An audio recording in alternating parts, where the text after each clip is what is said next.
এদের মেইন উদ্দেশ্য হচ্ছে রসুলুল্লাহর মোহাব্বত আমাদের অন্তর থেকে টেনে ছিঁড়ে নিয়ে দেওয়া।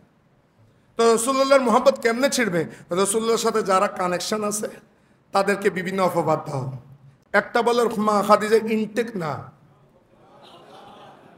আর কয়দিন পর আরেকটা আসে বলে মা খাদিজা পর্দাশীল না, উনি পর্দা করে নেই। কথাটা আঘাতগুলো কিন্তু করতেছে গোড়ার দিকে। আপনি সুন্নত পড়েন নাই, আপনি ফরজও পড়েন নাই, আপনি কাফের হবেন না। আপনি ফজর, আজকে ফজর নামাজ অনেকে পড়েনি এখানে, আপনাকে আমি কাফের বলতে পারবো না।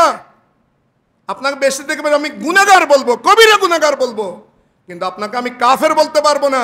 কিন্তু আপনি রাসূলুল্লাহর শানে সামান্য একটু বেয়াদবি করেছেন, ফাকাদ কাফারা কাফারা কাফারা, সে ব্যক্তি কাফের কাফের কাফের।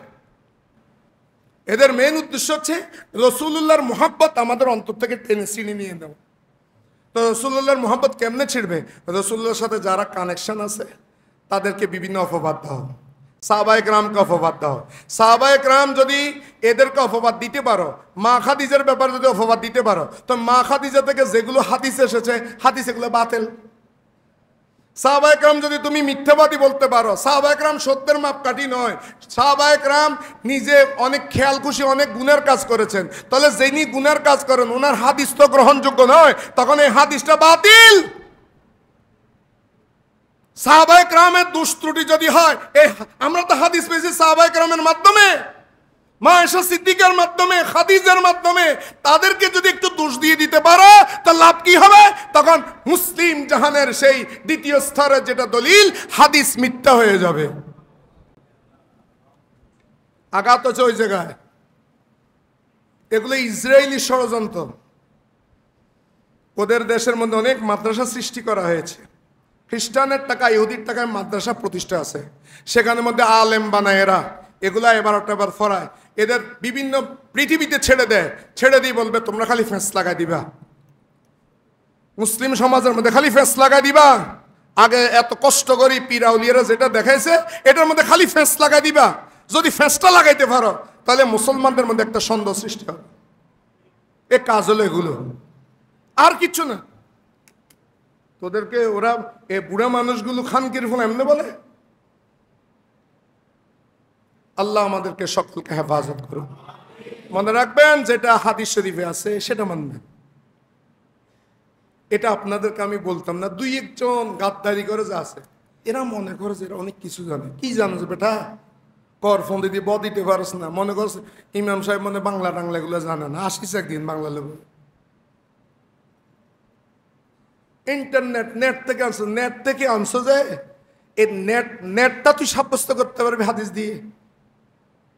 আল্লাহর নবী বলেছেন হুজুল ইলমা মিন আফওয়াইর রাজাল, তোমরা ইলম অর্জন করো কাদের থেকে? উস্তাদের মুখ থেকে, নেট থেকে নয়। যারা তোমাদের গুরু তাদের মুখ থেকে নাও। বুখারী থেকে হাদিস শুনো, ইমাম বুখারী কি বলে। এখন আমরা ওই যারা গুরু, যারা হাদিস তাদের থেকে হাদিস শুনে না, হাদিস শুনেও নেট থেকে, তারা নেট থেকে। রাসূলুল্লাহ বলছে উস্তাদের মুখ থেকে শোনো, কারণ উস্তাদ যেভাবে এক্সপ্লেন করতে পারবে তুমি পারবে না, তুমি পারবে না।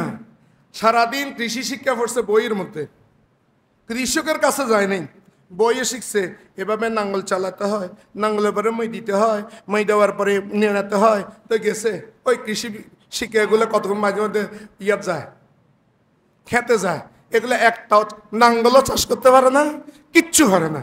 কিন্তু একটা কৃষকের ছেলের কাছে যাও, হে বই পড়ে নেই, হে কৃষকের কাছে ছিল, তাকে কিছু বলতে হবে না, সে সুন্দর চাষ করে এনে দিবে।